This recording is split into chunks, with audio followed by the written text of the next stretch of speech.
النهاردة جايبة لكم منيو متكامل لأكلات عيد الأضحى، لذيذة وتقليدية وكمان فيها لمسة من التجديد علشان سفرتك تبقى دايما مميزة والناس تخرج من عندك شبعانة ومبسوطة. هنعمل مع بعض كفتة الحاتي بطريقة سهلة وبسيطة ومستحيل تفك منك، هتبقى أحلى من بتاعة برة 100,000 مرة. وهنعمل كمان الكفتة اللي بالخلطة السرية، جميلة وسهلة وسريعة. وكمان هنعمل الفطار الرسمي لأول يوم العيد، وهي الكبدة الاسكندراني بطريقة ممتازة وجديدة. وكمان هنعمل الممبار التحفة ده. وما ننساش طبعا الغدا الرسمي لأول يوم عيد الأضحى، وهو الفتة المصري. كل سنة وانتوا طيبين. تابعي معايا الفيديو للآخر علشان تعرفي كل الطرق بالتفصيل. لو أول مرة تشوفوني اشتركوا في القناة وفعلوا الجرس علشان يوصلكم كل جديد. وما تنسيش تعملي لايك للفيديو ده. ويلا نسمي الله ونصلي على الرسول عليه أفضل الصلاة والسلام، ونشوف الحاجات الحلوة دي بتتعمل ازاي. ويلا بينا نبتدي بأول وصفة، وهي الفتة المصري. الحلة على النار، هنزل بيها معلقة صغيرة من السمنة ونقطتين كده من أي نوع زيت. وهجيب اللحمة بتاعتي هشوح أي قطعية تحبيها، المهم يكون فيها نسبة دهن وقطع دهون كده علشان الشوربة تبقى مظبوطة معايا. انا بحب اشوح اللحمة الاول علشان ما يطلعش ريم على الوش ويزهقني بقى كل شوية اقعد اشيله وكده. الطريقة دي بتسهل معايا ان ما يطلعش ريم. انا نسيت احط فصين مستكة وانا بشوحها، هحطهم دلوقتي. وهنزل بكام كورة من الكوبيبة الصيني والحبهان وورق اللورا ورشة من الفلفل الاسمر او الفلفل الابيض زي ما انت عايزة. المهم الحاجات دي من الحاجات المنكهات الاساسية اللي بتودي الشوربة في حتة تانية بجد. كل الحاجات دي هقلبها بقى كويس وهشوح على نار عالية لغاية اللحمة بتاعتي ما تنزل ميتها وما يبقاش فيها اي مية خالص. احنا كده بننشفها ونشوحها كويس عشان تريحنا لما نضيف ليها المية المغلية. هتفضلي تقلبي فيها شوية وبعدين هنزل ببصلة علشان اكمل بقية المنكهات بتاعتي. السر في لون الشوربة اللي انتوا شفتوه في اول الفيديو هي الجزرة اللي انا هضيفها دي. ايوه الجزرة بتخلي اللون بتاعها كده جميل قوي، واللون اللي هو المصفر التحفة ده اللي هو مدي على اورنج شوية، لون جميل. السر بتاعه هو الجزرة. كل المكونات دي هشوحها بقى كويس خالص مع بعض لغاية ما عادش يبقى فيه مية خالص، واحس ان اللحمة بتاعتي خدت تحميرة خفيفة كده. وكل ده انا شغالة على نار عالية علشان اقفل المسام بتاع اللحمة وما تنزلش اي سوائل. هنا هضيف شوية من الفلفل الاسمر. لو انتي مش بتحبي تشوفي الفلفل الاسمر هيبقى البديل بتاعه الفلفل الابيض. وهكون غالية مية في الكتل وهزود بقى وخلاص كده كده خلاص كل حاجة اتشوحت وتمام معايا. هقلب بقى المكونات بتاعتي كده كويس وبعدين هغطيها وهسيبها على جنب بقى تكمل السوا بتاعتها. دلوقتي بقى هنحضر الرز اللي هو روح الفتة بعد اللحمة. انا بحب الرز الابيض يبقى مفلفل لانه بيدي توازن مع الطعم القوي للصلصة واللحمة. معلقة زيت هنزل عليها بمعلقة سمنة يسخنوا معايا. هكون محضرة 3 كوبايات من الرز المصري المغسول كويس والمتصفي، يعني حاولي يكون ناشف شوية من المية. هنزل بكمية الرز بتاعي وهفضل اشوح فيه كده شوية بحيث ان انا اضمن ان كل حباية رز تكون متغلفة بالمادة الدهنية. انا بضيف شوية زيت، يعني انا ضايفة الزيت اقل من السمنة علشان الزيت بيدي لمعة حلوة كده للرز. هتفضلي تشوحي فيه وايدك فيه على طول علشان ما يلزقش مننا. هبهره بقى بشوية من الملح.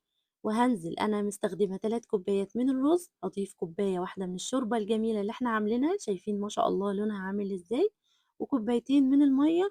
بس انا هزود نص كوباية كمان علشان دايما الرز المتشوح بيشرب مية زيادة عن الرز اللي احنا بنعمله عادي. هغطي بقى واسيبه يستوي على جنب وياخد وقت. تعالوا بقى للمرحلة اللي بعد كده وهي الصوص الأحمر، الصوص المهم للفتة المصرية. هنزل ب5 فصوص ثوم مفرومين فرم ناعم، أحمرهم في شوية زيت وهفضل أقلب فيهم كده لغاية ما ياخدوا اللون الذهبي الجميل، لون ذهبي غامق شوية مش فاتح قوي. وبعدين هكون مجهزة نص كوباية من الخل. هاطفي بقى الفتة بتاعتي دي، هاطفي بنص كوباية من الخل. تغلي معايا غلوتين والروايح تبقى حلوة جدا كده وتملى الدنيا. هكون مجهزة نص كيلو من عصير الطماطم ضرباه في الخلاط ومصفياه كويس جدا. هطفي بقى الجمال ده، شايفين ما شاء الله شكلها والريحة بتاعتها بتغلي كويس، أنزل بقى بالطماطم في المرحلة دي، وهاضيف معلقتين أو 3 معالق كبار من الصلصة الجاهزة علشان نضبط اللون والطعم، وهابهرها بقى بملح وفلفل أسمر، وممكن تديها كمان رشة كمون، بس أنا ما حطيتش، أنا باحط ملح وفلفل أسمر بس. طريقة الفتة دي الفتة الأصلية بدون أي افتكاسات ولا بهارات ولا مكونات كتير. هاقلّبها تقليبة كده وهاسيبها على جنب تغلي بقى وتتقل معايا، والصوص القوام بتاعها يبقى تقيل، ويالّا بينا نحضّر العيش المحمص الخطير اللي هو روح الفتة. عايزة أقول لكم حاجة، وأنتم بتعملوا الصلصة أول 10 دقايق تكون النار عالية، وبعد كده تهدّي النار خالص عشان تتسبِّك وتتقل براحتها. يالّا نعمل العيش المحمص. بالنسبة للعيش المحمص أنا هاقطّعه مكعبات صغيّرة، وممكن تستخدمي أي نوع عيش، أنا مستخدمة عيش أسمر، أنا باقطّعه مكعبات كده علشان شكله يبقى كويس. أفضل طريقة ليه هي تحميصه في الفرن على درجة حرارة 180، بياخد من 10 ل15 دقيقة، أو ممكن تقليه في زيت غزير، بس إحنا طبعًا يعني علشان المعدة ما عادتش مستحملة، فإحنا هنحمّصه في الفرن. كان زمان مامتي وعمتي ربنا يديهم الصحة بيحمّروه في زيت غزير وسمنة، كان بيبقى طعمه حلو جدًا، بس الفتة كانت بتبقى تقيلة. إحنا بنحاول بقدر الإمكان إن طعم الفتة يبقى طعم الأصلي، وفي نفس الوقت ما تبقاش تقيلة على المعدة. هاقطّع كل الكمية بتاعتي اللي أنا عايزاها، وهاضيف نُص معلقة صغيرة كده من الزيت، ومعلقة كبيرة من السمنة، وهاقلّب بقى المكونات بتاعتي كده. الطريقة دي أخف طريقة تحميص عيش ممكن تعمليها، وممكن تعمليه من غير أي دهون خالص ولا أي مواد دهنية، برضه هيبقى طعمه حلو. بس أنا يعني باحب أدّي له الطعم شوية، وفي نفس الوقت ما يبقاش فيه الدسامة الشديدة. شايفين أنا هنا هانزل بحاجة بسيطة خالص، كانت إزازة الزيت بتخلص، يعني نزلت بآخر شوية، وهانزل بمعلقة كده مش مليانة أوي من السمنة البلدي، وهاقلّب بقى العيش بتاعي كويس خالص، وبعدين هادخّله الفرن. بياخد وقت من 10 ل15 دقيقة تحميص في الفرن، بس لازم كل شوية تقلّبيه وتبُصّي عليه. ده بقى شكل الشوربة التحفة بتاعتنا الجميل بدون أي إضافات، أنا ما ضفتش ليها أي صلصة ولا أي حاجة، اللون ده مُعتمد على لون الجزر، شايفين؟ والحاجات اللي هي قطع الدهون بتاعتها هي برضه اللي بتخلّي الشوربة دسمة وجميلة، شايفين ما شاء الله، لا هي متصفية ولا طلع لها ريم ولا طلع لها أي حاجة. أحسن طريقة تعملي بيها شوربة لحمة، شوربة فراخ، دي أفضل طريقة بجد، جرّبيها وبجد، بجد هتدعي لي من قلبِك. يلا بينا نطلّع اللحمة علشان نحمّرها التحميرة السليمة، ونجهّز الطبق بتاعنا. معلقة من السمنة كده عليها معلقة من الزيت، معلش بقى الناس بتوع الدايت أنا باعتذر لكم، بس الفتة المصري لازم تتعمل بزيت وسمنة على أصولها. هيسخنوا معايا بقى كويس جدًا، وهانزل بقطع اللحمة بتاعتي، خدي بالِك علشان اللحمة في الوقت ده من الحاجات اللي يعني بتقعد تطرطش زيت كده، وممكن تعوّر وممكن تحرق لا قدّر الله. هانزل بالقطع اللي أنا هاستخدمها واللي أنا محتاجاها، وهاغطّي عليها علشان تتحمّر معايا كويس، وآخُد بالي إن أنا إيه، ما اتلسعش منها ولا حاجة. شايفين ما شاء الله بتاخد لون بسرعة جدًا، وخلاص هي بتاخد لون في ثواني مش بتاخد وقت، وكده معانا أحلى صوص صلصة. شايفين ما شاء الله الصلصة تقلت معانا وبقت جميلة وبقت جاهزة وزي الفل. إحنا كده خلاص المكونات بتاعتنا تعتبر جهزت، يلا بينا نشوف الرز المفلفل الجميل. شايفين الرز لونه عامل إزاي؟ أنا باضيف كوباية شوربة واحدة بس علشان باحب أحس إن الرز أبيض، يعني لمّا بتضيفي شوربة بس من غير مَيّة الرز بيبقى مصفر جامد، أنا أحب أوازن اللون بتاعه فباضيف مَيّة وشوربة. ما شاء الله الرز يعني مستوي ومفلفل ومش معجن خالص، شايفين؟ شايفين البخار؟ ما شاء الله. يلا بينا بقى نحضّر أحلى طبق فتة ممكن تعمليه وممكن تدوقيه وبجد مش هتشتريه من برّه تاني. ده كمان شكل العيش بعد ما اتحمّص مقرمش وجميل وزي الفل، وبصراحة تحفة جدًا، وما خدش مننا وقت زي ما قُلت لكم من 10 ل15 دقيقة في الفرن. يالّا بينا بقى نجهّز الطبق الجميل بتاعنا، هاجيب السرفيس اللي أنا هاقدّم فيه، هانزل كده بشوية من العيش في النُص، وبعدين يعني طبعًا كمية العيش أنتم بتضيفوها على قد ما بتحبوا العيش، أنا يعني عندي مش قد كده بيحبوا العيش أوي، فمش بازوّد كتير. هانزل بقى بكده بمعلقة من الشوربة علشان العيش يطرى ويشرب معايا، وبعدين عليهم الرز، وهازيّن كده بالعيش المحمّص حوالين الرز بتاعي. طيب أنتِ ممكن تقدري إن أنتِ تبلّي العيش كلّه بالشوربة، بس جرّبي كده تعملي نُص مبلول بالشوربة ونُص محمّص، وتحطّي عليه الصلصة وتيجي تاكلي الاتنين مع بعض، الطعم بتاعه هيوديكِ في حتّة تانية، بجد الميكس بتاع العيش الطري مع الرز مع العيش المحمّص طعمه حلو جدًا. ودي الصلصة بتاعتنا، صوص الفتة الجميل اللي إحنا عملناه، ما شاء الله الصلصة جميلة ومضبوطة، وهننزل بقى بقطع اللحمة بتاعتنا بعد ما اتحمّرت، لونها جميل ولونها خطير. وبكده تكون فتة اللحمة جاهزة على أصولها، وصفة هتخلي كل اللي حواليك يطلبوا منك تعمليها دايما في كل عيد. يلا بينا على كفتة الحاتي والرز البسمتي الخطير. الحاجة خلونا نشوفها في المكونات بتاعتي. معايا كيلو من اللحمة المفرومة فيها نسبة دهن، يفضل تكون من وش الفخدة أو الكتف.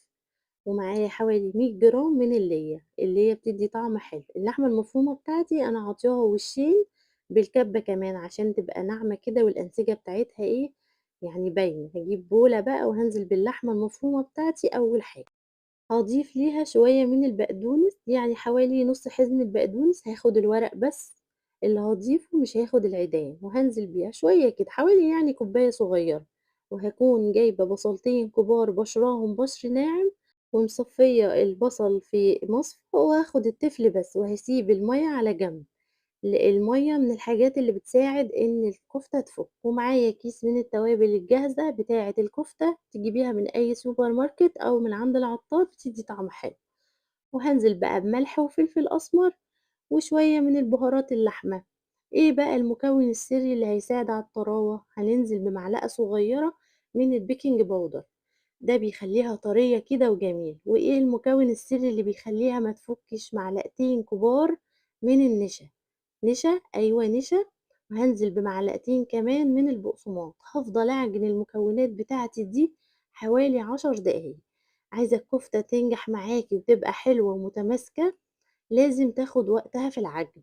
هتفضلي تعجنيها كتير جدًا حوالي 10 دقايق، وبعد ما تتعجن معانا وتبقى بالشكل الجميل اللي أنا هاوريه لكم ده، لازم تسيبيها ترتاح مش أقل من نُص ساعة.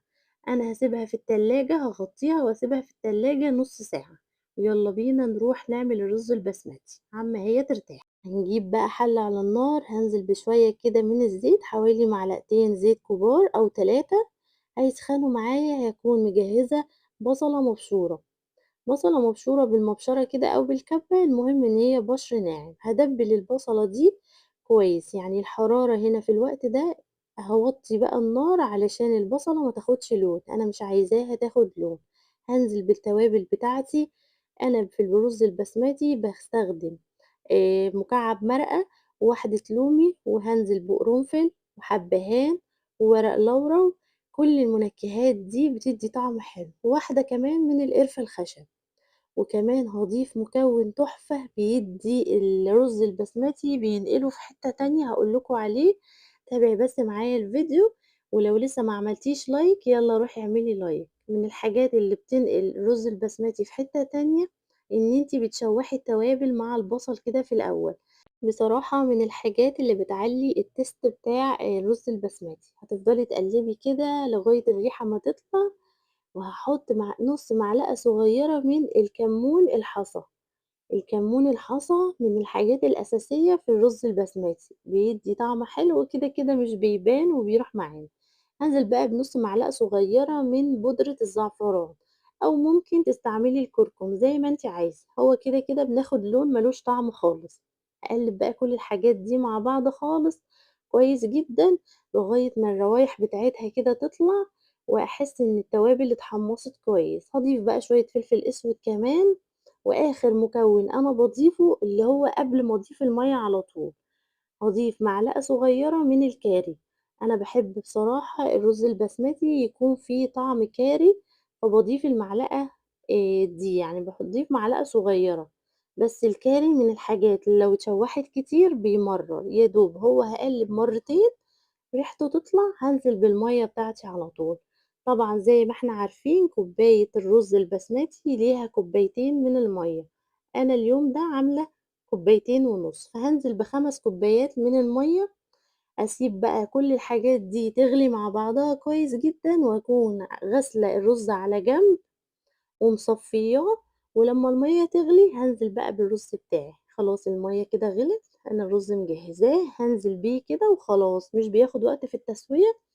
وبصراحة الطريقة دي سهلة جدًا، هاسيب بقى الرز يستوي على جنب ويالّا بينا نروح نجهّز الكفتة. هنا الكفتة بتاعتي بعد نُص ساعة ما شاء الله شدِّت وريّحت معايا، لازم الكفتة تريّح لو اشتغلتِ فيها وهي سخنة كده من كتر العجن هتفُك معاكِ. ودي مَيّة البصل اللي هي نزلت من التصفية، أنا هنا هاستخدم العصيان اللي هي الsticks دي بتاع الكفتة، ممكن تستعملي الشيش طاووق هاوريكِ برضه في آخر الفيديو بنعملها إزاي. هابِل إيدي كده بمَيّة البصل وهاخد حتّة من اللحمة وهاصبّعها، أنا معايا صينية مدهونة دهنة بسيطة بالفرشة دهنة زيت، دهنة خفيفة خالص بس تحسُّبًا يعني علشان إيه، لو اللحمة بتاعتِك ما فيش فيها دهون وكده. شايفين أنا باعملها إزاي، بابِل إيدي وباصبّع وباعمل تبصيمة كده زي بتاع الحاتية بالضبط، أنا هاحطها هنا في الصينية، في الوقت ده ممكن تقدري تشويها على الفحم، براحتك بقى تعمليها زي ما أنتِ عايزة، وممكن كمان تصبّعيها زي ما قُلت لِك على الsticks اللي هي بتاع الشيش طاووق، يعني أنا هاورّيكم دلوقتي بعد ما أورّيكم تاني واحد ده، هاورّيكم باعملها إزاي لمّا يكون الsticks بتاع الكفتة دي بتخلص، باعملها بقى بالعصيان بتاع الشيش طاووق بتطلع حلوة جدًا برضه وجميلة. هاصبّعها كده، هافضل أبِل إيدي، لازم تبِلّي إيدِك كويس علشان ده بيساعد إن الكفتة كده تبقى ناعمة من برّه ومش منعكشة، يعني لمّا بتعملي كده بتبِلّي إيدِك بتخلّي الشكل بتاعها جميل، بصراحة ألذ وأحلى كفتة ممكن تعمليها. هاصبّع كده وبعدين هاحط في الصينية على طول. شايفين بنعمل التبصيمات بتاعة الحاتي، طبعًا إحنا بنعمل كفتة أحلى من كفتة الحاتي كمان، أنا خلّصت هنا حوالي نُص الكمية ولسه باكمّل والsticks بتاع الكفتة بتاعتي خلصت، هاورّيكم بقى واحدة وأنا باعمل بالعصيان بتاع الشيش طاووق، باجيب 3 عصيان من بتوع الشيش طاووق وباصبّع عليها عادي وبتطلع جميلة وزي الفل ونفس الشكل بالضبط، ما فيش أي اختلاف خالص، ما توقّفيش نفسِك، ممكن تصبّعيها على إيدِك، بس خلاص هنسوّيها بقى، هنشوف الرز معانا استوى وزي الفل، شايفين ما شاء الله استوى جدًا ومفلفل، تحفة، تحفة ما شاء الله، أحلى وأسهل طريقة ممكن تعملي بيها الرز البسمتي. الكفتة بقى بادخّلها الفرن على الرف اللي تحت، بتاخد معايا حوالي 3/4 ساعة، مش باضيف ليها مَيّة ولا باضيف أي حاجة، بس باخلّي بالي منها وباخلّي النار مش عالية أوي وبافضل أقلّب فيها كل شوية، ولو أنتِ مش من مُحبّي إن أنتِ تقلّبيها تسيبيها زي ما هي بس وعينِك عليها وبعدين هتشغّلي ليها الشواية علشان تاخد اللون الجميل، هي بتنزّل الدهون بتاعتها وبتستوي فيها، شايفين ما شاء الله استوت وجميلة وبقت زي الفل، ما خدتش منّي يعني نُص ساعة، نُص ساعة و5 دقايق بالضبط، ما شاء الله كانت سخنة جدًا ما كنتش عارفة أمسكها بجد ولا أفُكّها. بنشيل من تحت الأول وبعدين بنفُك من فوق وبعدين من تحت ونلاقي الصباع بيطلع معانا ما شاء الله، شايفين والله ما كنت قادرة خالص أمسكها بإيدي. بجد من الحاجات اللي هتشرّفِك في أي عزومة والحاجات اللي أساسية في عيد الأضحى. كل سنة وأنتم طيبين، شايفين متماسكة إزاي وزي ما دخلت زي ما طلعت. لمّا بتزوّدي نسبة الدهون بيضبط معاكِ، شايفين مش قادرة أصلًا أكسرها من كتر السخونية بتاعتها، هي مستوية وكل حاجة، بس أنا مش قادرة أضغط عليها جامد علشان سخنة جدًا. لمّا بتزوّدي نسبة الدهون الطعم بيطلع معاكِ زي المحلات بالضبط وأحسن كمان، كإنِّك عاملة الكفتة عند أحسن حاتي. أنا لمّا باعمل الكفتة دي ما حدش بيصدّق إن هي مش يعني مش شارياها جاهزة من برّه، كانوا الأول مش بيصدّقوا إن أنا عاملاها في البيت، ما شاء الله عمل معايا كمية كبيرة والكفتة مستوية جدًا وjuicy وطعمها زي الفل. وطعمها تحفة، ممكن كمان تولّعي ليها فحمة بقى في الآخر علشان تضبط الشكل كده والريحة والروايح، وعملت معاها كمان شوية طحينة كده بقى علشان نضبط الأكلة والأكلة تبقى يلا بينا على الوصفة اللي بعد كده وهي اللحمة الباردة اللي لو جربتيها مرة مستحيل تزهقي منها خالص. علقة ريبيانكو حوالي وزنه كيلو ونص، هنا الأوزان مش كبيرة أوي زي في مصر، يعني أنا بافضّل وزنه يكون 2 كيلو علشان لمّا يخس الحجم بتاعه يبقى كويس. هاتبّله بقى بملح وفلفل وبهارات لحمة، ولو عندِك جوزة الطيب زوّدي، أنا باخلّي الجزار يربّطه لي ويجهّزه لي وأنا باشتغل فيه على طول، هاتبّله كده من كل الاتجاهات وهاضيف ليه معلقة كبيرة من الصلصة، ويعني هاتبّله كويس وهادعك التتبيلة كويس فيه خالص علشان يتشرّب وتبقى النتيجة بتاعتنا حلوة. عرق ترابيانكو من الحاجات السهلة اللي مش بتاخد وقت والطعم بتاعها خطير، بس محتاجة تركات. هاجيب بقى صينية واحط فيها شوية زيت وهانزل بمعلقتين كبار من الزبدة. الوصفة دي من الأساسيات بتاعتها والطعم المميز بتاع برّه هي الزبدة. هاسيّحها وتسخن معايا كده، وهاكون مجهزة بقى العرق بتاعنا وهانزل بيه أدّي له صدمة. مش هاقلّبه ولا يعني مش هاحرّكه من مكانه خالص ولا هاقلّبه في أي اتجاه لغاية ما ياخد لون من تحت. أنا بادّي له صدمة علشان أقفل على المسام بتاعته ويحتفظ بالسوايل بتاعته وما يطلّعش أي سوايل ولا يفقدها. تاخدي أحلى حتة لحمة ممكن تجربيها. هانزل ب4 فصوص توم. كنا الأول بنقعد نعمل فتحات في العرق كده ونغرز التوم، لأ دلوقتي بنعمله كده أحسن علشان كل قطعة لحمة تبقى شاربة من التوم، وعشان برضه في ناس مش بتحب. وهو بيتشوح هانزل بشوية من الخضار بتاعي البوكيه جارنيه. أعمل بقى بصل وجزر، ولو عندِك كرفس زوّدي، وكمان واحدة من الروزماري الفريش بتنقل طعمه في حتة تانية وتخلّي طعمه جميل. وهنحط بقى الحاجات المنكهات اللي إحنا بنحبها كلها. هاحط ورق لورا وحبهان وكوبيبة صيني، وهازوّد كده الخضار بالتدريج علشان بس ما ينزّلش مَيّة واتطمن إن العرق بتاعي بيتحمّر كويس من كل الاتجاهات. شايفين ما شاء الله بياخد لون وما فيش أي سوايل بتنزل منه، هو ده اللي أنا عايزاه. وأفضل أشوّح فيه كويس خالص لغاية ما نقفل كل المسام بتاعته علشان نحتفظ بالعصارة اللي جواه.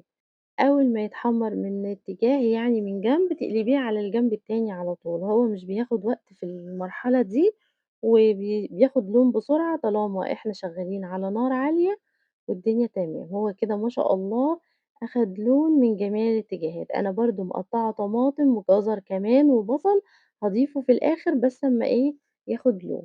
هاقفل بقى المسام من الجنبين، هاعمل كده كمان وهامسكه كده أوقّفه وأقفل من هنا وهنا، وكده خلاص العرق بتاعي تمام واتشوّح كويس واتحمّر وكل حاجة بقت تمام. هانزل ببقية الخضار بتاعي اللي أنا مجهّزاه، عايزة تضيفي بطاطس ضيفي، عايزة تضيفي أي خضار بتحبيه هيخلّي طعمه حلو. هاملة بقى نُص الصينية كده يعني لنُص العرق مش هاغطّيه، أنا مش عايزاه مسلوق، هازوّد بس معلقتين زبدة كمان علشان الروايح بتاعتي تتضبط والطعم والtaste يبقى كويس. وهاجيب مَيّة بتغلي من الغلاية وهاغطّي النُص بس كده لغاية العرق، النُص بتاع العرق بس مش هاغطّيه كلّه. علشان أنا مش هاعمله شوربة، مش هاسلقه، أنا هاسويه في الصينية في الفرن. هاجيب بقى الورق الفويل بتاعي وهاغلفه كويس جدًا، ويعني هاحافظ إن ما يطلعش أي بخار خالص منه. لازم تقفليه كويس خالص علشان نضمن التسوية المضبوطة، وعلشان كمان المَيّة ما تنشفش مننا ويتحرق. لإن إحنا من نجاح العرق التريبيانكو أو الروستو في الفرن إن إحنا ما نفتحش عليه كل شوية، فالصح إن إحنا نقفله كويس أوي. بياخد وقت في الفرن من نُص ساعة لساعة إلا ربع على حسب الحجم بتاعه، ودرجة الحرارة تكون عالية جدًا، يعني من 180 ل200. وباسيبه بعد الوقت بتاعه ما يعدّي، أقفل عليه الفرن واسيبه ساعتين، لا أفتح عليه ولا أحرّكه ولا أعمل أي حاجة. أسيبه وبعد ساعتين أبتدي أفتح عليه هالاقيه بالشكل القمر ده. شايفين ما شاء الله عامل صوص جميل والخضار استوى والعرق بتاعنا استوى وبقى جميل جدًا. عرق التريبيانكو أو الروستو من الحاجات اللي ما ينفعش تتقطّع خالص وهي سخنة، علشان ما يتكسّرش مننا وما يتفتتش. في ناس كتير بتحطه في التلاجة علشان يبقى سهل التقطيع، لأ أنتِ لو سِبتيه زي ما أنا قُلت لِك ساعتين كده من غير ما تفتحي عليه خالص، هياخد اللون الخطير اللي أنتِ شايفاه، وكمان هيبقى جميل وهيبرد ويبقى زي الفل. أنا هنا هافِك الخيوط اللي أنا رابطاها كويس أوي علشان نبتدي بقى نقطّعه شرايح ونشوف النتيجة بتاعتنا عاملة إزاي. اللحمة الباردة من الحاجات الأساسية في العزومات ودايمًا بتتعمل في الفنادق الكبيرة وليها طريقة معيّنة. إحنا هنعملها كده مع بعض بطريقة سهلة بجد، اتبعي الخطوات بتاعتي وهيطلع أحلى من برّه 100 مرّة. شايفين ما شاء الله لونه عامل إزاي ومتماسك وجميل. يالّا نقطّعه، بيتقطّع بسكينة حامية جدًا، يعني أنا السكينة بتاعتي كمان كانت تلمة شوية، بس ما شاء الله النتيجة كانت كويسة، لإن زي ما قُلت لكم أنا ريّحته خالص وسِبته يهدى على الرغم يعني إن أنا دايمًا بابقى مستعجلة علشان التصوير، بس النتيجة ما شاء الله كانت كويسة جدًا، بيتقطّع معايا بسهولة، تقدري بقى تقطّعي شرايح رفيّعة، شرايح سميكة، زي ما أنتِ عايزة، الشرايح طالعة مضبوطة، مش متفتت، مش بيتقطّع، مش بيتكسّر مننا، وده نتيجة التسوية كويسة، وإن إحنا بنسيب العرق يبرد وياخد راحته علشان ما يتكسّرش مننا، ما شاء الله. وناكل كمان الخضار بتاعه، أنا باحب آكل الخضار اللي نازل منه والصوص، مش باحب أعمل بقى لا صوص demi glace ولا الحاجات دي، أنا باحب أستخدم الصوص بتاعه اللي نازل منه والحاجات الخضار الجميل اللي أنا مسوياه ومستوي معاه. جرّبي كمان تعملي جنب رز بسمتي أبيض بالطريقة العادية كأنِك بتطبخي رز مصري عادي، بيبقى طعمه حلو جدًا وبيتقدم في الفنادق الكبيرة جنب الرز البسمتي الأبيض. يلا بينا على الوصفة اللي بعد كده وهي الممبار المصري الخطير المقرمش من بره والطري والجميل من جوه اللي مستحيل الرز يعجن معاكي ويطلع بالشكل الجميل ده. معايا كيلو ممبار متنضف ومغسول كويس جدا. انا علاقتي بالممبار قبل التنظيف ما ليش علاقة بيه خالص ولا ليا دعوة بالماضي بتاعه، أنا باشتريه متنضّف جاهز من عند الجزار، الجزار اللي أنا باتعامل معاه أمين بينضّفه بالطريقة التقليدية من غير ما يحط عليه أي مواد كيماوية ولا حاجات تكون مُضرة، باجيبه بقى وباغسله بملح ودقيق وليمون كتير وبانقعه، مش باحط عليه خل عشان الخل بيزوّد الزفارة، ده كيلو ممبار بعد التنضيف كيلو مش قبل التنضيف، يالّا نعمل الخلطة بتاعتنا، الكيلو ممبار ليه كيلو رز. كيلو ممبار مش قبل التنضيف، يعني خدي بالِك من الخطوة دي، وليه كيلو ونُص بصل متقطّع قطع صغيّرة، مكعبات كده صغيّرة. الخلطة اللي أنا هاعملها للممبار هاعملها خلطة ني في ني بدون أي تسبيك خالص، إحنا مش بنعمل محشي، إحنا بنعمل خلطة ممبار جبارة، جرّبيها وبجد هتدعي لي وهتعتمدي الطريقة على طول. ومعايا كمان حوالي كيلو من الطماطم المتقطّعة مكعبات كده صغيّرة زي ما هي، مش متسبكة ولا أي حاجة، طماطم تقطيع عادية، ومعايا خضرة من اللي هي الخضرة بتاع المحشي، الكزبرة والشبت والبقدونس، هاخد كده كمية كويسة تكفي المقدار بتاعي، أنا باعمل بصراحة الخضرة بالنظر، لو حسيت إن هي قليلة هازود تاني، يعني بالنظر كده. والتوابل بتاعتنا بقى حاجات بسيطة خالص، ملح وفلفل أسمر وكمون وشوية من البابريكا، ولو بتحبي الشطة حطي شوية شطة. بس هي دي التوابل بتاعتي، وآخر حاجة هي كوباية إلا ربع من الزيت، وهاحط 3 معالق كبار من الصلصة الجاهزة علشان لونه يبقى أحمر كده ويبقى طعمه معايا خطير. آخر حاجة هانزل بكوباية إلا ربع من الزيت، أي زيت ذرة تحبيه وتستعمليه. كل المكونات دي على الني كده، ما فيش أي تسبيك ولا أي تتبيل ولا أي حاجة خالص اتحطت على النار. أقلّبها بقى كويس خالص علشان المكونات بتاعتي بالتوابل تتخلط كويس جدًا، وكل حاجة تدخل في بعضها، أنتم هتحسّوا إن الكمية زيادة، لأ دي المقادير المضبوطة لكيلو ممبار، يعني أنتِ لو شارية كيلو ممبار قبل التنضيف لأ، الكمية هتبقى كتير عليه، أنا قصدي كيلو ممبار بعد التنضيف. وبعدين بقى بإيدي كده وهاقلِّب كويس وهاضغط على المكونات بإيدي أعصرها كده في بعضها، بحيث إن كل الرز وكل حاجة تدخل في بعضها كويس وتتشرّب التتبيلة بتاعتي، هافضل أقلِّب فيها لغاية كده ما أحس إن كل حاجة تمام، خلاص هي كده جاهزة معايا، هنجيب بقى الممبار وهنشوف هنجهّزه إزاي. هو طبعًا بييجي كده طويل زي ما هو وأنا هابتدي أقسّمه. في ناس بتحب تعمله قطع صغيّرة، أنا باحب أعمله طويل شوية، يعني كده علشان أنا لمّا باجي أحطه في المَيّة باعمله على شكل نُص دايرة، بحيث إنه أمّا يستوى يبقى عامل زي نُص كحكاية كده، أقطّعه بقى وأشوف هاعمل إيه. تعالوا بقى نشوف الحشوة بتاعتنا، أنا باحشي الممبار إزاي، باحط الصباعين اللي في إيدي الشمال كده، شايفين هاورّيكم، هاعملها معاكم كده بالراحة عشان تشوفوا، وباعبّي بالطريقة دي، بالنسبة لي الطريقة دي سهلة جدًا، تقدري تستخدمي قُمع، تقدري بقى تستخدمي الطريقة اللي أنتِ عايزاها، بس بصراحة الطريقة دي ما شاء الله سريعة ومنجزة معايا جدًا، إحنا مش بنملى الممبار خالص علشان ما يفرقعش مننا، لإن طبعًا الرز بيزيد. فأنتِ بتخلّيه كده مهوّي خالص وفيه نَفَس، من الطرف ده يعتبر فاضي ومن الطرف ده يعتبر فاضي، علشان لمّا الرز يزيد ما يفرقعش مننا ونلاقي الحلة مليانة رز، شايفين باضغط عليه وبانزّل الزيادات، ولسه كمان لمّا أخلّص الكمية كلّها هاضغط عليه تاني وأعيد عليه تاني وأشوف لو في أي رز زيادة، وبعدين هانضّفه كويس من أي رز خارجي. شايفين باوريكم تاني باحط الصباعين بإيدي الشمال وباعبّي بإيدي اليمين، مش بياخد مني وقت خالص وبيكون سهل. في ناس بتحب بقى يعني تحشيه وهو طويل كده كامل على بعضه، أنا باحس إن الطريقة دي مرهقة أوي ومتعبة. دي أسهل بصراحة إن أنتِ تقطّعيه على المقاس اللي أنتِ عايزاه وتستخدميه، يعني تعملي المقاس وتشتغلي بقى على المقاس ده، ده أسهل وأسرع بصراحة. أنا هنا خلاص خلّصت كل الكمية بتاعتي ونضّفتها من أي رز زيادة وضغطت عليها كده وخلّيتها نضيفة. أنا مش عايزة المَيّة بتاع سلق الممبار تبقى كلّها رز ولا يبقى فيها رز زيادة، أنا عايزة أستفيد بكل كمية رز موجودة فيها، وفي نفس الوقت عشان ما يفرقعش. شايفين شكله؟ أنا لمّا باجي أحطه في المَيّة كده باعمله نفس الشكل اللي أنتم شايفينه كده، علشان يطلع معايا مدوّر زي الكحكاية.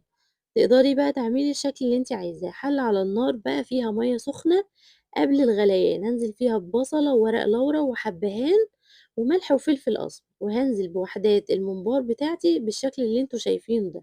طبعًا المَيّة سخنة معانا قبل الغليان على طول، أول ما تنزلي بوحدات الممبار هي يعني هيزيد كده وهيقفل على بعضه على طول، وهيستوي على طول. اوعي المَيّة تبقى باردة، المَيّة لو باردة الممبار هيفرقع منِّك، المَيّة لو سخنة بتغلي جامد جدًا الممبار هيفرقع منِّك. الحلة لمّا آجي أسوي الممبار مش باغطّي الحلة علشان الممبار هيفرقع لو اتغطّى، ممكن تسيبي الغطا نُص كده فتحة. هنا غِلى معايا أول غلوة وابتدى يطلّع ريم، هابتدي أشيل. أنا باوريكم هنا إن هو كلّه قفل وبقى شكله خلاص حلو كده وقفل على بعضه وما شاء الله ما فيش أي رز زيادة. أشيل الريم اللي على الوش ده كلّه وهاهدّي النار. بياخد وقت تسوية قد إيه على النار؟ بياخد نُص ساعة بالضبط. أول 10 دقايق على نار عالية، أول ما يغلي معايا باهدّي النار واسيبه يكمّل تسوية. شايفين ما شاء الله مش مفرقع، مش مليان رز، مش أي حاجة خالص. أنا باكلّمكم بأمانة، لو في حاجة فرقعت أو في رز كتير أنا هاقول لكم. شايفين أصلًا المَيّة واضحة. هاطلّعه بقى في طبق وهاسيبه يبرد خالص قبل التحمير، بلاش تحمّريه وهو سخن خالص علشان هيفرقع، ممكن يفرقع منِّك. فأنتِ خدي بالِك من الحاجات دي مهمة. لو لسه مكمّلة معايا الفيديو لحد هنا، يالّا روحي اعملي لايك. تعالوا بقى نقلي الممبار الجميل بتاعنا، شايفين شكله مدوّر عامل زي الكحكة، أنا باحب أعمله كده. زيت غزير ويكون يعني سُخن، بس مش السخونية اللي هي الفظيعة، علشان أنا مش عايزاه يتحرق مننا ويقعد يطرطش ويملى الدنيا زيت، لأ، يكون بس حرارة الزيت متوسطة وعلى نار كده متوسطة وهابتدي أحمّره. شايفين ما شاء الله بياخد لون جميل ومش بياخد وقت خالص في التحمير. وبرضه من الحاجات اللي بتساعد الممبار إنه يفرقع إن النار بتبقى عالية زيادة عن اللزوم الزيت بيبقى سخن أوي، بيبقى الزيت بيغلي. من الحاجات برضه اللي بتخلّيه يفرقع. أنا هنا باحمّره، بادّي له اللون الخطير اللي كُلّنا بنحبه. شايفين ما شاء الله لونه بقى جميل جدًا وتحفة. كل سنة وأنتم طيبين، ممبار عيد الأضحى من الحاجات المهمة جدًا في الأعياد. وخلاص إحنا خلاص يعني كلّها أيام بسيطة وندخل على العيد. الأكلات المصرية الرئيسة بتاعتنا هي الممبار. شايفين شكله تحفة إزاي؟ مقرمش من برّه وطري وجميل من جوّه، ولا هو معجِّن ولا هي الرُزاية مكسّرة ولا أي حاجة. لو حبيتِ كمان تفرّزيه في الفريزر، هتفرّزيه مستوي من غير تحمير، وأمّا تيجي تسوّيه تاني هتسيبيه يفُك خالص وبعدين تبتدي تحمّريه. شايفين شكله ما شاء الله بجد تحفة. لو جربتيه مستحيل تشتريه من برّه ولا تاكليه من برّه جاهز أبدًا. تعالوا كده نفتح مع بعض واحدة، هنرش كده رشة بقدونس كده علشان نخلّي شكل الطبق جميل، وبعدين هنفتح واحدة مع بعض علشان تشوفوا شكلها من جوّه قد إيه ما شاء الله مستوية، وفي نفس الوقت الرز مش معجِّن ولا متكسّر ولا فيه أي حاجة، والخلطة بتاعته تحفة والريحة تجنن. شايفين ما شاء الله جميل إزاي؟ يوم العيد واللمة مفيش أحلى من طاجن البامية باللحمة، أكلة مصرية أصيلة. هبتدي أول حاجة أجهز اللحمة بتاعتي، حلة على النار هنزل بيها بمعلقة صغيرة من السمنة ونقطتين كده من أي نوع زيت، وهجيب اللحمة بتاعتي هشوحها أي قطعية تحبيها، المهم يكون فيها نسبة دهن وقطع دهون كده علشان الشوربة تبقى مظبوطة معايا. أنا بحب أشوح اللحمة الأول علشان ما يطلعش ريم على الوش ويزهقني بقى كل شوية أقعد أشيله وكده. الطريقة دي بتسهل معايا إن ما يطلعش ريم. انا نسيت احط فصين مستكة وانا بشوحها، هحطهم دلوقتي. وهنزل بكام كورة من الكوبيبة الصيني وبحبهان وورق اللورا ورشة من الفلفل الاسمر او الفلفل الابيض زي ما انت عايزة. المهم الحاجات دي من الحاجات المنكهات الاساسية اللي بتودي الشوربة في حتة تانية بجد. كل الحاجات دي هقلبها بقى كويس وهشوح على نار عالية لغاية اللحمة بتاعتي ما تنزل ميتها وما يبقاش فيها اي مية خالص. احنا كده بننشفها ونشوحها كويس عشان تريحنا لما نضيف ليها المية المغلية. هتفضلي تقلبي فيها شوية وبعدين هنزل ببصلة علشان اكمل بقية المنكهات بتاعتي. السر في لون الشوربة اللي انتوا شفتوه في اول الفيديو هي الجزرة اللي انا هضيفها دي. ايوه الجزرة بتخلي اللون بتاعها كده جميل قوي، واللون اللي هو المصفر التحفة ده اللي هو مدي على اورنج شوية، لون جميل. السر بتاعه هو الجزرة. كل المكونات دي هشوحها بقى كويس خالص مع بعض لغاية ما عادش يبقى فيه مية خالص، واحس ان اللحمة بتاعتي خدت تحميرة خفيفة كده. وكل ده انا شغالة على نار عالية علشان اقفل المسام بتاع اللحمة وما تنزلش اي سوائل. هنا هضيف شوية من الفلفل الاسمر. لو انتي مش بتحبي تشوفي الفلفل الاسمر هيبقى البديل بتاعه الفلفل الابيض.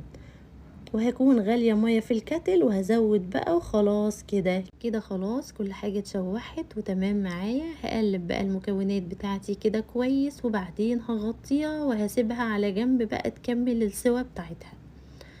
الطريقة دي شايفين ما شاء الله المية صافية جدا. ولسه كمان هنيجي نعمل البامية. حلة بقى على النار كده وهنزل بمعلقة من السمنة البلدي. بامية طاجن بامية يعني سمنة بلدي، معلش بقى للناس اللي بتعمل دايت، وشوية من الزيت. وهكون معايا بصلة كبيرة مبشورة بشر ناعم. الزيت يسخن معايا هنزل بالبصلة. انا بشوح البصلة وبدبلها، مش بديها اي لون خالص. انا مش من مدرسة تلوين البصل وتحميره، لا انا بدبلها بس. هفضل اقلب فيها لغاية ما تطرى معايا وتاخد اللون اللي هو اللي تبقى شفافة كده، مش هتاخد لون، هتبقى شفافة خالص ولونها هيغير معايا. شايفين بالشكل الجميل ده؟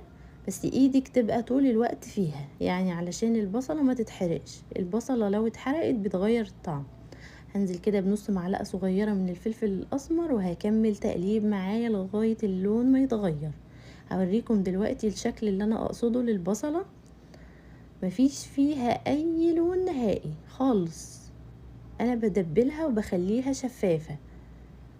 احنا عايزين ناخد الطعم من غير اي الوان غامقة، وعشان برضو الطاجن ما يبقاش تقيل ويعمل حموضة ويبهدل. لو لسه مكملة معايا الفيديو لحد هنا اعملي لايك. شايفين انا وريتكم شكل البصلة كده. هجيب بقى معايا 3 طماطميات كبار هضربهم في الخلاط وهصفيهم وهنزل بيهم على البصل بتاعي. انا في اللحظة دي ولا ضفت توم ولا ضفت اي حاجة، لسه هنكمل ونشوف هنعمل ايه. هصفيهم كويس قوي. احنا زي ما انتوا عارفين الطماطم عندي لونها مش احمر قوي، فلازم اضيف صلصة جاهزة عشان اظبط معايا اللون. هنزل كده بمعلقتين كبار من الصلصة الجاهزة ومكعب من المرقة الدجاج. لو انتي مش بتحبيه استغني عنه عادي، بس هو بيظبط معايا الطعم. هسيبها بقى تتسبك على جنب كده وتاخد وقتها. هزود ملح بس واغطيها. خلاص هي كده تقلت ونطرت الزيت على الوش وبقت معايا زي الفل. هجيب بقى نص كيلو من البامية. دي البامية انا كنت مفرزاها في فيديو التفريزات. دي بامية بلدي متفرزة تفريز بيتي. لو عايزة تشوفي الفيديو هسيبلك الفيديو بتاع التفريزات في الكومنت المسبق. ايوه انا بنزل بيها وهي مجمدة كده، مش بديها خالص وقت انها تفك علشان لونها يفضل اخضر وجميل. دي برضو من الحاجات اللي بتخلي لون البامية بعد التسوية ما يسودش، ان انتي تستخدمي البامية وهي مجمدة. هي اصلا في ثواني هتفك، مش بتاخد وقت خالص وبتفك على طول، فمش مستاهل ان انتي تسيبيها تفك. لو سبتيها تسيح هتسود منك وهيبقى لونها مش حلو خالص بعد التسوية. هنزل كده بقى بالكمية بتاعتي كلها وهفضل واقفة قدامها. البامية من الحاجات اللي طول الوقت لازم ايدك فيها، لانها من الحاجات اللي بتلزق. عملتيها في تيفال، عملتيها في ستانلس، سويتيها في اي حاجة من الحاجات اللي بتلزق، هتفضلي واقفة كده قدامها وتقلبي فيها باستمرار لغاية ما تفك معاكي وتستوى وتبقى زي الفل. شايفين انا قلبتها الناحية التانية هتفك مني في ثواني، في ثواني كده هتفك مني. انا زودت شوية مية دافيين كده علشان ازود الصلصة بتاعتي لان حسيتها قليلة فزودتها. خلاص هي فكت معايا وبقت جميلة وزي الفل. اهم حاجة تظبطي الصلصة والقوام بتاعها علشان ما تتحرش. هغطيها بقى واسيبها تستوي، بتاخد تقريبا من نص ساعة لتلات ارباع ساعة بالكتير على حسب طريقة تفريزك للبامية. طريقة التفريز هي اللي بتفرق في طريقة التسوية. شايفين ما شاء الله استوت معايا وبقت جميلة وزي الفل. انا بالنسبة لي كده خلاص جاهزة. ما تسيبيش البامية لغاية ما تتهري كده وتبقى متقطعة، لا هي التسوية بتاعتها كده مظبوط. وده شكل الشوربة بتاعتنا، شايفين ما شاء الله لونها تحفة ازاي وصافية. لما بنشوح اللحمة مش بيبقى فيه ريم بقى ولا اي زفارة خالص على الوش يعني تحتاج ان احنا نشيلها. شايفين لونها صافي ازاي وجميل ما شاء الله. والدهون اللي انا حطاها بتخلي الشوربة في حتة تانية. عملتي لايك ولا لسه؟ يلا روحي اعملي لايك علشان الجمال ده، واكتبي لي كومنت حلو زي كده وقولي لي بتعملي البامية بالطريقة دي ولا ليكي طريقة مميزة اعرفها. يلا بينا بقى نعمل الطشة. مين اللي قال ان الطشة للملوخية بس؟ انا عليا شوية طشة للبامية ما تقوليش لحد عليها. معلقة من السمنة وعليها شوية زيت واربع فصوص توم مبشورين، وعلى نار كده يسخنوا معايا. وهحمر التومة هديها لون ذهبي يعني بين الفاتح والغامق شوية، مش بحمرها برضو التحمير الغامق انها تبقى محروق. هي كده معايا تمام. هنزل بمعلقة كبيرة من الكزبرة الناشفة، هحمرها بقى كويس كده. ودي احلى طشة لطاجن البامية بجد يعني طعمها حلو جدا. هنزل بقى على الحلة بتاعتي كده وهي بتغلي ونعمل شايفين ما شاء الله. خلاص انا هقلب كده مرتين وكده معايا البامية جاهزة على الطاجن. هنشيل بقى اي طشة لسه باقية في المقلاية ونكمل الطاجن بتاعنا. هنعمل احلى طاجن بامية باللحمة. انا بحب احط كام قطعة كده من اللحمة في الخضار بصراحة بيبقى طعمهم حلو ويعني بيدوا طعم حلو قوي. خلاص هي كده استوت معايا وبقت زي الفل. هجيب الطاجن بتاعي بقى علشان التسوية تبقى زيادة، يعني انا بحب كمان التسوية بقى تبقى زيادة واخدة بقى ريحة وطعم الفرن. دي الطريقة اللي بيتعمل بيها المحلات. ما تفكروش ان التسوية بتبقى كاملة في الطاجن، لا طبعا مش هتستوي ومش هتبقى دايبة. هاخد بقى شوية كده من البامية بتاعتي واللحمة وهغطيها بورق فويل وهدخلها الفرن. انا مش بحب احمرها من يعني من الوش وكده. انا بشغل الفرن بس مش بشغل الشواية. بتاخد تقريبا 10 دقايق في الفرن وبتبقى بالشكل الجميل ده. اهم حاجة تقفلي عليها الفويل كويس قوي علشان الشكل يبقى تحفة وعلشان البامية تبقى دايبة ذوبان هي واللحمة. خلاص جاءت اللحظة الحاسمة ما شاء الله. شايفين شكل الطاجن عامل ازاي؟ بجد ما يفرقش حاجة عن الطواجن اللي احنا بنشتريها من بره بمبلغ وقدره، بل بالعكس ده احلى واضمن وانضف. وانتي عارفة المكونات اللي احنا مستخدمين. ممكن بقى تديله تحميرة كده من على الوش في الشواية، بس انا بصراحة مش بفضل الخطوة دي، انا بحب اعمله كده. شايفين ما شاء الله مستوي جدا وزبدة والدهون عليه واللحمة دايبة ذوبان. وشايفين البامية مستوية وجميلة وزي الفل. دي الشوربة اللي احنا عملناها مع بعض ما شاء الله صافية جدا ولونها خطير وطعمها تحفة. الوصفة اللي بعد كده هنعمل الكبدة الاسكندراني بطريقة جميلة جدا وفيها مكون جديد. المكونات بتاعتنا معايا هنا كيلو من الكبدة البلدي المتقطعة شرايح وانا مفرزاها شوية، وكمان 10 فصوص توم وفلفل حامي بقى وفلفل بارد زي ما تحبي طبعا العدد اللي انت عايزاه. انا بحب الكبدة تبقى سبايسي فمزودة العدد. ومعايا واحدة طماطم متقطعة قطع صغيرة. طبعا هتستغربوا بس تابعي معايا الفيديو علشان هعرفك هنعمل بيها ايه. ودي شوية دهون كده بتيجي مع الكبدة اسمها حلويات. انا هوريكم هنا الشرايح بتاع الكبدة. دي كبدة بلدي بس انا بحب اجمدها شوية علشان الروايح اللي بتبقى فيها. يلا بينا نبتدي. أول حاجة نقطع الخضار بتاعنا وننظم المكونات بتاعتنا علشان الموضوع يبقى سهل معانا ومتاخدش مننا وقت. أنا هقطع الفلفل البارد شرايح كده جوليان، وهقطع الفلفل الحامي، وهابشر التوم بتاعي كبدة يعني توم. الكبدة الإسكندراني مش بيتحط عليها بصل خالص، المكون الرئيسي ليها هو التوم، وكمان شوية بهارات مش كتير وتوابل بس بتنقل طعمها في حتة تانية. أنا هنا خلاص جهزت الخضار بتاعي وقطعته وجهزت كل حاجة، يلا بينا ندخل في مرحلة التسوية ونعرف ازاي التسوية تبقى مظبوطة. معايا صينية كده، أنا باحب بصراحة أسويها في صينية مفرودة علشان تبقى عاملة زي بتاع المحلات كده، زي اللي عارفين المحلات الشعبي. هاحط كمية من الزيت، الكبدة بتاخد شوية زيت زيادة شوية، مش باحب أعملها بالسمنة. هانزل أول حاجة بالدهون اللي هي اسمها حلويات بتكون مع الكبدة، أسيّحها خالص وأفضل أقلّب فيها لغاية ما تسيح كده. دي زي بديل الليّة كده بالضبط، يعني لو مش موجودة مع الكبدة اللي أنتِ شارياها استخدمي الليّة، الاتنين نفس الطعم. هافضل أقلِّب فيهم كده لغاية لونهم ما يغيّر ويسيحوا معايا وينزّلوا كل المادة الدهنية اللي هي فيهم، مش بتاخد وقت خالص. إحنا هنسوي الكبدة على نار عالية، هافضل أقلِّب فيها لغاية لونها ما يبقى بالشكل ده. خلاص هي كده تعتبر نزّلت معايا كل الدهون ولونها اتغيّر. هاجهّز بقى الكبدة بتاعتي. الكبدة بتاعتي أنا باجيبها جاهزة من عند الجزار تكون متقطّعة، علشان أنا باحب أستخدمها مفرّزة شوية علشان الريحة.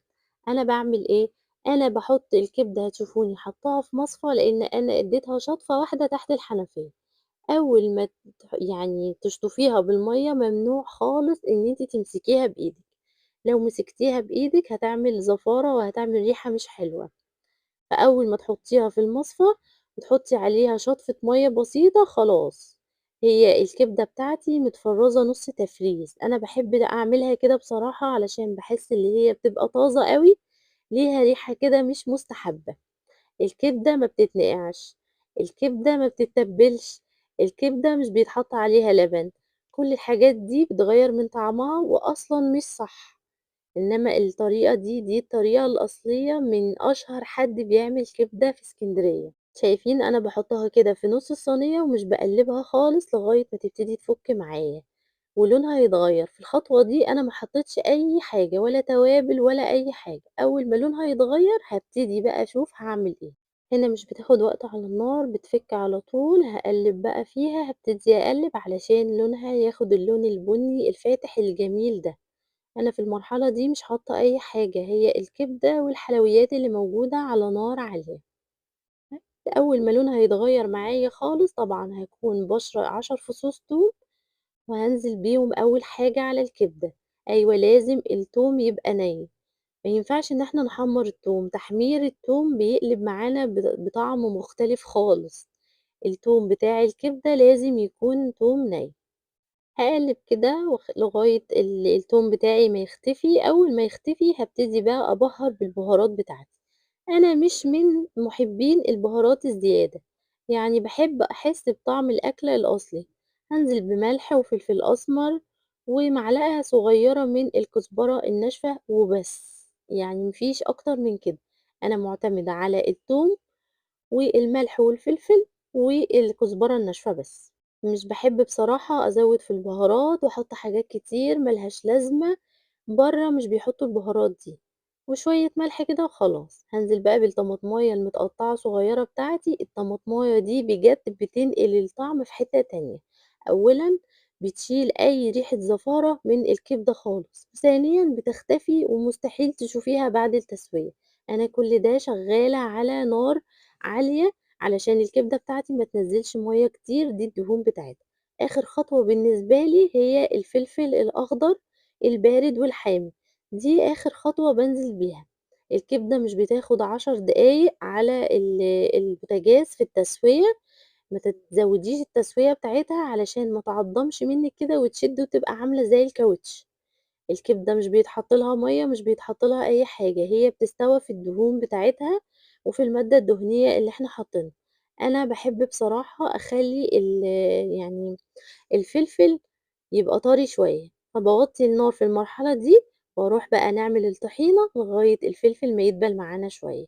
هنعمل الطحينة مع بعض بطريقة سهلة خالص من غير زبادي ولا أي حاجة. هي الطحينة هانزل عليها بمعلقة كبيرة من الخل وملح وفلفل أسمر وكمون وشوية بابريكا وشوية شطة، يعني المعلقة الصغيرة اللي هتشوفوها دلوقتي شطة على بابريكا، وهاقلّب بقى كل المكونات دي خالص لغاية ما تتقل معايا. أنا باحب أستعمل التوم الفريش، ممكن تستخدمي التوم البودر كبديل، بس الأساسي بصراحة التوم الفريش بيدّي طعم حلو. هاقلّبها كده وتتقل معايا، وبعدين هاستخدم مَيّة فاترة عادية خالص مش مَيّة مغلية ولا حاجة، وهافضل أقلّب فيها لغاية ما أضبط القوام بتاعها. أنا مش باضيف عليها زبادي ولا باضيف أي مكونات، شوية مَيّة وخلاص، كده القوام بتاعها معايا بقى جميل، وكده الكبدة بتاعتنا خلاص بقت جاهزة وزي الفل. شايفين ما شاء الله.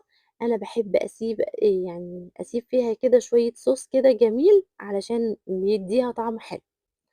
ممكن بقى طبعًا تاكليها مع مكرونة، تاكليها مع رز أبيض. أنا هنا هاعملها مع ساندوتشات بصراحة، باحب الكبدة الإسكندراني كساندوتشات، غدا سهل وسريع، وممكن عشا، ممكن أي حاجة، وطبعًا فطار أساسي أول يوم العيد، بندبح كده ونجيب الكبدة نعملها. أبِل كده الساندوتش بتاعي بالعيش الفينو بتاعي كده بشوية من الدهون، طبعًا علشان الدايت. هنعمل مع بعض أحلى ساندوتش كبدة إسكندراني ممكن تعمليه وممكن تجربيه، بجد والله جربي الطريقة دي تحفة. وبجد أنا عايزاكِ تجربي الطماطماية اللي أنا قُلت لِك عليها. هنعمل الساندوتش مع بعض، شايفين ما شاء الله شكلها تحفة إزاي. لو لسه مكملة معايا الفيديو لحد هنا، يالّا روحي اعملي لايك. بجد جمال تحفة، مستوية جدًا، مش عاملة زي الكاوتش كده، طعمها جميل، ما فيش فيها أي روايح غير مستحبة إطلاقًا. هانزل بقى بمعلقة كده من الطحينة، شوفوا بقى بتحبوا طحينة، بتحبوا تضيفوا ليمون، الليمون بيتضاف وقت الأكل، بلاش تضيفي ليمون في وقت التسوية علشان الطعم ما يغيّرش. يعني وقت الأكل لو بتحبي تضيفي ليمون، اعصري كده ليمون على الساندوتش وأنتِ بتاكليه. شايفين ما شاء الله شكلها تحفة وبيشهي، شكلها رهيب جدًا. وده ساندوتش كده من غير إضافة طحينة للي مش بيحب الطحينة. يلا بينا على الوصفة اللي بعد كده، وهي الكفتة بالخلطة السرية تجنن. المكونات بتاعتنا كيلو من اللحمة المفرومة يكون فيها 20% دهون. أنا كمان حاطة قطعة كده من اللية، بحب بصراحة بتديها طعم حلو وبتنقلها في حتة تانية. بصلتين كبار متقطعين وبيكنج باودر، وخلطة الكفتة اللي هي جاهزة، أي نوع خلطة كفتة تحبيه، ولو مش متوفر عندك برضو مش مشكلة. أول حاجة هنبتدي بيها هنبشر البصل أو هنفرمه في الكبة فرم ناعم علشان احنا عايزين التفل بس. لو انتي البصل بتاعك حسيتي ان مفيش فيه مية، هنرش عليه معلقة صغيرة كده من الملح، ونسيبه يتصفى على جنب شوية. أنا هنا هاصفّيه وهاخد التفل بس، وهاسيبه كمان يكمّل التصفية بتاعته. إحنا مش هنرمي أي حاجة، هنستخدم كل حاجة.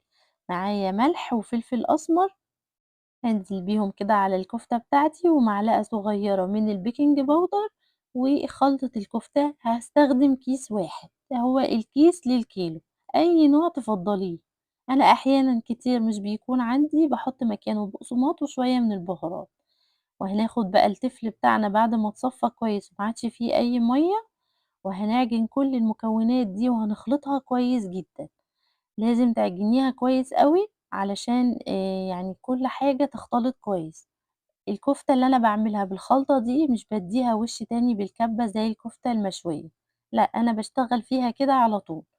هاسيبها بقى تتشمّع نُص ساعة معايا في التلاجة، مش أقل من نُص ساعة. يالّا نقطّع الخضار اللي أنا مستخدماه. هنقطّع بصلة كده حجم متوسط، جوليان، وهاخد برضه فلفل ألوان وفلفل حامي. الخلطة دي هتودّي طعم الكفتة في حتّة تانية، لو عملتيها مرّة مش هتبطّلي تعمليها تاني. تنفع في الساندوتشات، تنفع كمان تتاكل مع رز بسمتي أو مكرونة. يعني طريقة سهلة وبسيطة ومش بتاخد مننا تجهيز خالص. شوية كفتة هنصبعها أو هنكورها ونقطع معاها خضار. بصراحة طعمها جميل. لو لسه متابعة معايا الفيديو لحد هنا، يلا روحي اعملي لايك واشتركي في القناة. وكمان هستخدم في الخضار بتاعي واحدة طماطماية حجم متوسط، يعني هي واحدة بس بتدّي طعم حلو، وبس مش بنكتّر منها، يعني إحنا بناخد طماطماية صغيّرة. أكتر حاجة بتكون موجودة هي الفلفل والخضار ده. هنقطّع بقى الطماطم مكعبات صغيّرة مش جوليان زي ما قطّعنا الخضار التاني، علشان إحنا مش عايزينها تبان، هناخد الطعم بتاعها إنما مش هتبان. كده الخضار جاهز معايا، تعالوا بقى نعمل أحلى تتبيلة. بصلة صغيّرة وفصين توم واحدة كده من الفلفل الحامي وملح ومعلقة كبيرة من الخل ورشة من الكمون كده حوالي نُص معلقة صغيرة مش مليانة، وكمان نُص معلقة من الكزبرة الناشفة. بصراحة التتبيلة دي هتودّي طعم الكفتة هتبقى خطيرة بجد، طعمها هيكون تحفة. جربوها وقولوا لي رأيكم في الكومنتات. كل المكونات دي هادّيها ضربة كده بالكبة، خلاص هي جاهزة معايا. تعالوا بقى نصبّع الكفتة، بابِل إيدي كده بَلّة خفيفة خالص وباصبّع الكفتة. أنا أحيانًا باعملها كِوَر وأحيانًا باعملها صوابع، اعملي بقى اللي أنتِ عايزاه. لو حسيتِ إن الكفتة سايحة كده منِّك ومش متماسكة شوية، ممكن تزوّدي ليها نُص كوباية من البقسماط، طعمها مش هيتغيّر ولا حاجة. أنا هاصبّع كده، صبّعت نُص الكمية وهاكمّل بقية نُص الكمية التانية. تعالوا بقى نسوّيها. التسوية بتاعتها باحب أسوّيها في حاجة واسعة. هاسخّن شوية من الزيت، زيت عادي، زيت زيتون اللي أنتِ عايزاه، وهنحمّرها كده على نار عالية. هانزل بقى بالكفتة بتاعتي واحدة، واحدة كده ومش هاقلّب خالص، يعني النار تكون عالية ومش هنقلّب خالص علشان ما تفُكِّش مننا. لمّا نحس إن هي اتحمّرت كده من تحت نبتدي بقى نقلّب براحتنا زي ما إحنا عايزين. إنما طول ما هي ما أخدتش لون مش هنقلّب ولا هنيجي جنبها خالص، وهي بتخِس يعني أنا استنيت عليها يعني خسِّت شوية وبقى في مكان زوّدت تاني كفتة. كل شوية هتلاقوا عدد الكفتة زاد شوية. أنا هنا باحاول أحرّكها كده خلاص فكِّت معايا واتحرّكت اتحمّرت. بتدّيها لون غامق شوية علشان لمّا بننزل بالخضار والخلطة بتاعتنا طبعًا بتنزّل مَيّة فلونها بيفتح، ودي طبعًا حاجة ترجع لِك أنتِ عايزة اللون زي ما أنتِ عايزاه براحتك. هابتدي أقلّب بقى الكفتة بتاعتي كده على الناحية التانية علشان أحمّرها من كل الجوانب. بالشكل ده، شايفين ما شاء الله مش لازقة ومش سايبة ومش بتفُك منّي. لو ما أخدتش لون من تحت هتفُك منّي.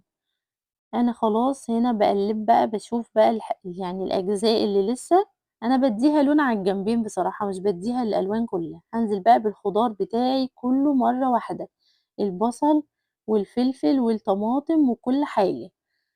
هانزل بالمكونات بتاعتي خلاص الكفتة اتحمّرت وبقت متماسكة، هاقدر أقلّبها بقى براحتي زي ما أنا عايزة. وكمان ما ننساش ننزل بمعلقتين كبار من التتبيلة اللي إحنا عملناها. شايفين ما شاء الله بتتقلّب معايا بكل سهولة. أنا باقلّب الخضار هنا كده علشان يدبل معايا شوية. آخر حاجة بقى بانزل بيها بعد ما باقلّب الخضار شوية الطماطم اللي إحنا قطّعناهم للسلطة، تقطيعة السلطة يعني. مش هننسى كمان مَيّة البصل اللي إحنا خدناها، مش هنرمي حاجة. شوية المَيّة البصل الباقيين هانزل بيهم كده على الكفتة عشان يساعد معايا في التسوية وتدّي طعم جميل للكفتة. هاقلّب بقى المكونات بتاعتي دي كلّها كويس أوي، بس طبعًا أكون حذرة شوية، يعني بلاش عنف في التقليب علشان الكفتة ما تتكسّرش مننا. شايفين أنا باقلّب إزاي؟ باهز الصينية كده وباحرّك بين الكفتة بالمعلقة. هاسيبها بقى تستوى معايا شوية وتهدى معايا والخضار يهدى شوية. هانزل بمعلقتين كبار من التتبيلة اللي إحنا عملناها مع بعض. التتبيلة دي طعمها حلو جدًا، الريحة يعني كل الناس هيقولوا لِك أنتِ عاملة إيه النهارده. ما بتاخدش تجهيز نُص ساعة، يعني مش بتاخد وقت خالص. شايفين ده شكلها بعد الخضار ما دِبِل كده شوية وهدى معانا، خلاص باقلّبها كده. سهلة خالص وما شاء الله الريحة بتاعتها تحفة. مش بتاخد وقت، يعني أنتِ أول ما تحسّي إن الخضار دِبِل منِّك كده والمَيّة بتاعتها بدأت تنشف وبقى صوص بس بسيط كده، خلاص تعتبر جاهزة معاكِ. أنا بازوّد تقليب بس شوية علشان باحب إن الخضار يبقى مستوي شوية. آخر حاجة بقى هاحط معلقة كبيرة من الصويا صوص. خلاص هي يعني تعتبر معايا خلاص بتستوى خلاص، انتهت خلاص وهتستوى تبقى زي الفل. معلقة كبيرة من الصويا صوص بتنقل طعمها في حتة تانية. خلاص هي كده جاهزة معايا، يا دوب بس دقيقتين كده وباطفّي. شايفين الجمال؟ طيب شامين الريحة طيب؟ عملتِ لايك والّا لسه؟ يلا روحي اعملي لايك. ما شاء الله كانت تحفة جدًا وخلاص هي استوت معايا وبقت جاهزة، يلا بقى نقدّمها في الطبق ونشوف هنعمل بيها إيه.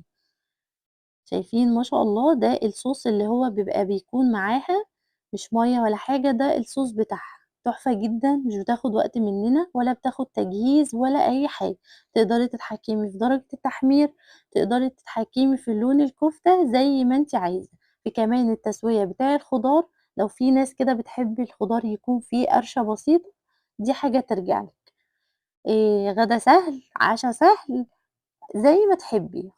بجد أحلى سندوتش كفتة ممكن تجربيه. يلا بينا على الوصفة اللي بعد كده وهي ورقة اللحمة بطريقة سهلة وبسيطة واللحمة تطلع معانا زي الزبدة. المكونات بتاعتي اللي أنا مستخدماها بصل وفلفل ألوان وطماطم. هنكتر كمية البصل شوية علشان هو البصل هو يعني النجم بتاع الوصفة، والبهار ملح وفلفل أسمر وبهار لحمة ورق لورا وكبيبة صيني وأي قطعية لحمة تحبيها بس أهم حاجة تكون رقيقة شوية.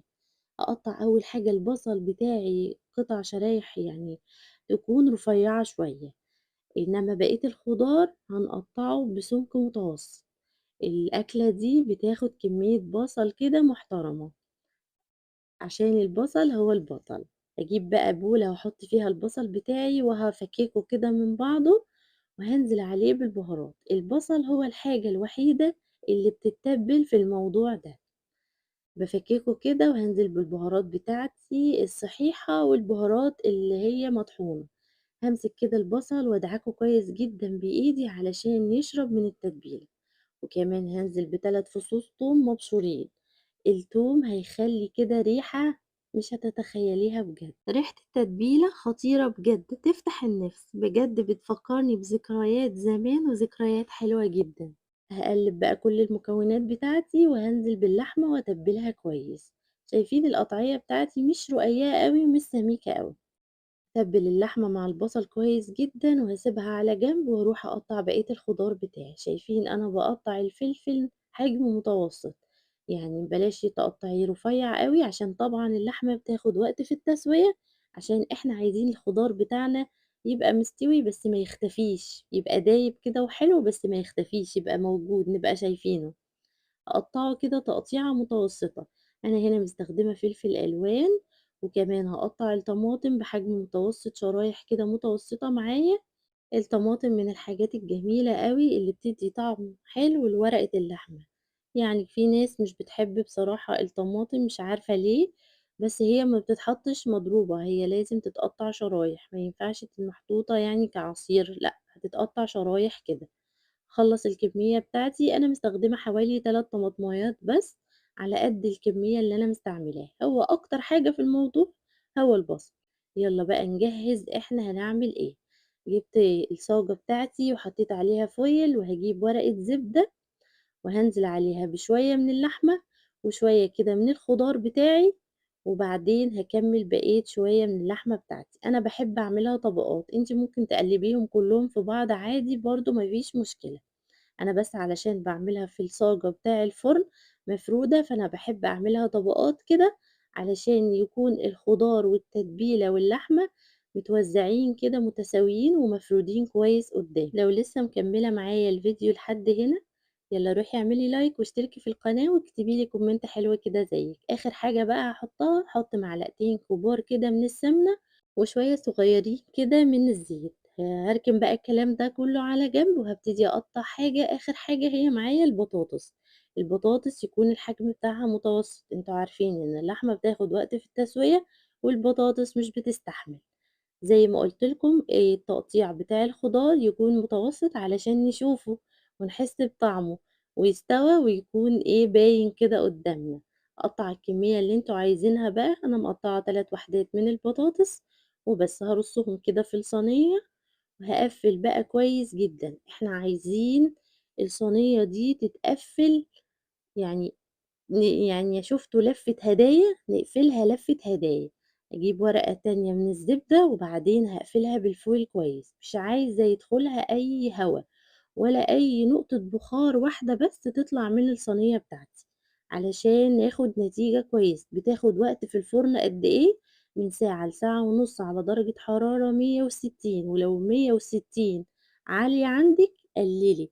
اللحمة كل أمّا اتعملت على درجة حرارة قليلة بتطلع دايبة دوب، بتبقى تحفة بجد. إحنا مش عايزينها تنشف. هنا بعد ساعة ونُص بالضبط أنا كنت نسيت أحُط معلقة من الصلصة، فحطيتها كده ودهنتها، هي كده خلاص جاهزة وخلصت معايا وبقت زي الفل وبقت جميلة خالص. بس أنا عندي بيحبوا الحاجة تبقى محمّرة شوية، فأنا دهنت عليها الصلصة كده شوية ووزّعتها، وبعدين هادخّلها تحت الشواية. إنما هو الصح هي بتتاكل كده من غير تحمير ولا أي حاجة، دايبة دوبان والخضار بتاعنا مستوي وجميل، وفي نفس الوقت شكله متماسك وزي الفل.